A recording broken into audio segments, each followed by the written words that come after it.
یہ جو صورتحال ہے جان لیجئے، اس وقت میں آپ کو بتانا چاہتا ہوں ہمارے ہاں ہر ادارہ سجدہ سہو کر چکا امریکہ کے سامنے، ٹوٹل سرنڈر۔ اور یہ بات جو قاضی حسین احمد صاحب کہہ رہے ہیں 100% درست کہہ رہے ہیں، 100% درست کہہ رہے ہیں۔ ٹوٹل سرنڈر، چاہے وہ بے نظیر ہو، چاہے وہ نواز شریف ہو، اور چاہے وہ کوئی اور ادارہ ہو آپ کا جو یہاں پہ قوت کا اصل سرچشمہ ہے اور منبع ہے، سب کے سب 100% جو ہے اس کے سامنے سجدہ کر چکے ہیں۔ یہ میں ڈنکے کی چوٹ کہہ رہا ہوں اور بہت عرصے سے کہہ رہا ہوں۔ یہی وجہ ہے کہ وہ بے نظیر کا ساتھ نہیں دے رہے۔ بے نظیر کا ساتھ کائے کو دے؟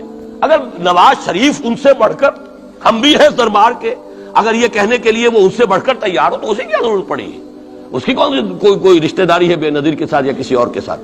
ہاں، اگر نواز شریف کہیں کسی جگہ پر بھی کوئی اپنے پاؤں کو گھسیٹتا، ڈریگ کرتا، اپنے فیٹ کو کہیں کوئی رکاوٹ ڈالتا، پھر ٹھیک ہے، پھر اس کو آلٹرنیٹ لانے کے لیے تو کوئی ہے نا کوئی سوال۔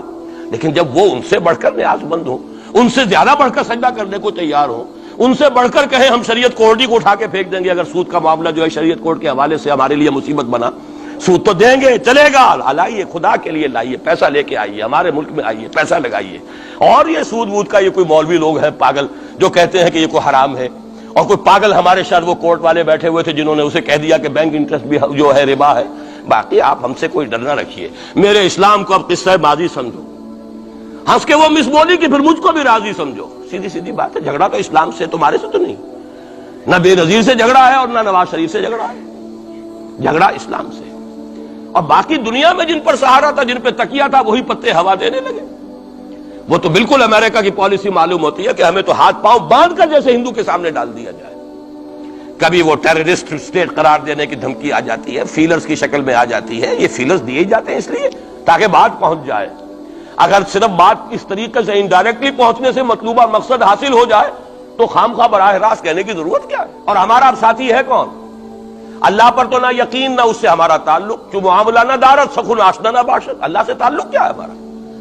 اللہ سے کون سی دوستی ہے؟ اللہ کیوں ساتھ ہے ہمارا؟ ہم تو مجرم ہیں نمبر 1 اس کے۔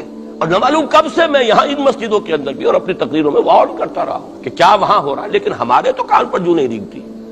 ہمارے تو وہی دھندے ہیں، وہی کاروبار ہے، اپنا بزنس ہے، اس کے سارے مسئلے ہیں، اس کی اپنی بلڈنگیں ہیں، اپنی موٹریں ہیں، اپنے ٹیلی ویژن ہیں، اپنے کئی کورسز کے ڈنرز ہیں۔ اللہ خیر صلی اللہ، ہمیں بحث کیا اسلام سے؟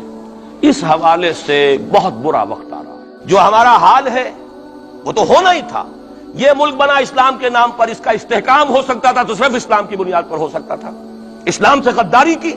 لہذا یہاں تو اب قومیتیں ہیں، یہاں تو اب ایتھنک اور ریجنل اور نہ معلوم کس قسم کی اور لنگوسٹک جو ہے نیشنلٹیز ہیں، نیشنلزمز ہیں، وہ جو ایک امت ایک وقت میں بن گئی تھی، ایک قوم، مسلم قوم ہندو کے مقابلے کے لیے، وہ تو ختم ہوئی۔